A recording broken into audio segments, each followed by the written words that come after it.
Good morning, Southside. It's Miss Debbie. I am here once again to talk to you more about Esther. So I'm going to go back a little bit because some of you may not have heard last week's. So we're just going to talk about Queen Esther. She lives with her cousin Mordecai. Her family passed away and he took her in and he raised her like her own daughter. She gets chosen to go live at the castle for about a year, where she gets taught all the things to become a queen, and then the king chooses her to be his queen.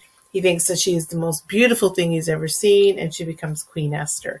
And then we fast forward to there was a plot by the guards. They wanted to kill the king, and Mordecai, her cousin, who hung around the outside of the castle, heard this plot, and then he told Esther, and Esther warned the king, and the king was able to save himself, and the plot never happened. The guards were banished. And then we find this man Haman, who thinks he's like the greatest thing in the world, and he wants all the people in the kingdom to bow down to him. When he rides through, he expects them to bow down to him, but Mordecai won't. So Haman hates him. And I told you about this last week. Haman hates Mordecai. So Mordecai, Haman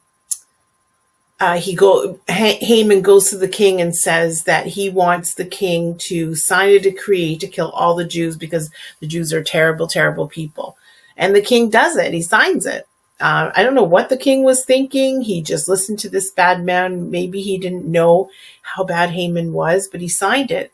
And so unknowingly to the king, we know because we read the story and we were learning about it, that Esther is Jewish.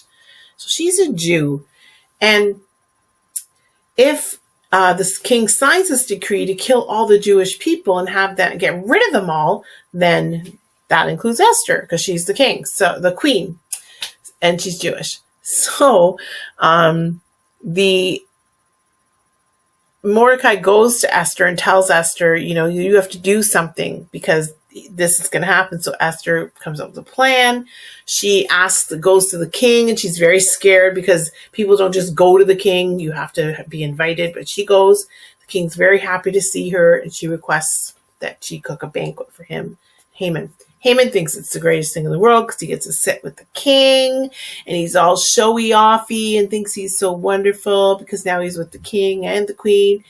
And Esther doesn't ask him. She wants to ask him to spare the Jews. So the king says, what is it that you want? So she says, I'm going to have another banquet tomorrow night, and I want you and Haman to come to that one. Well, then Haman decides he's going to ask the king to let him kill Mordecai himself because he really doesn't like him. And so he's thinking about it all night. This will be wonderful if I go to the king and I ask the king to kill Mordecai. And then Haman goes to see the king the next day. Well, the king had a terrible night's sleep and has asked to have all of the details of the last little while read to him, finds out that he never thanked Mordecai for saving him when the guards plotted to kill him. This is such an interesting story. So now we move on to the next night. The king has decided he's not going to kill Mordecai. He wants to treat him well and thank him for saving his life. So that's off the table. He's not going to kill Mordecai. So Haman's really upset about that. So then they go to the banquet, and Esther does something. She tells Mordecai, the king, that all of her people are the Jewish people because she's Jewish, and that that somebody has wanting to kill them all. And the king says, who is this person? And she points at Haman. She says, that man there, he is our enemy. And the king says, fine, this is what you wanted Mordecai to be killed. And then he has Haman killed. And the queen and Mordecai get all all of the riches that used to belong to Haman.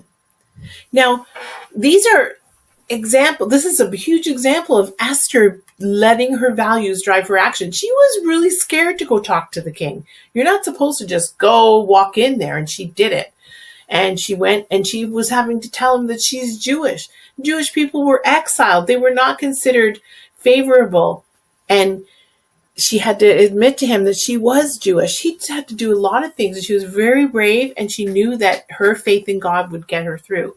And at one point, when she was really nervous about it, Mordecai said to her, "You were put here for such a time as this." So she was in the right place at the right time, just like Miss Mary was talking about, right? So all of the wealth now belongs to them, and they are, they saved a nation. Mordecai and Esther working together, Esther with her bravery saved a nation. Is that not the coolest story? So, there's lots of things we can think about this. Like, why did they consider the Jewish people so, they were so disliked? Why? And why were they exiled? These were God's chosen people. And if all of the Jewish people had been killed, do you know what? Where would Jesus have come from? Jesus came from them, came from that line of people. The fathers and the mothers and having children, and eventually Mary was born and Joseph was born. Jesus would never have been born if all of the Jews were exiled, and God knew this. So God's plan. God put Esther there. God put her there and gave her the bravery and the values to go through with the plan to save her nation. It's an amazing story when you think about it. So Queen Esther, that's Queen Esther. Thanks for listening. I hope you all have a wonderful, wonderful day.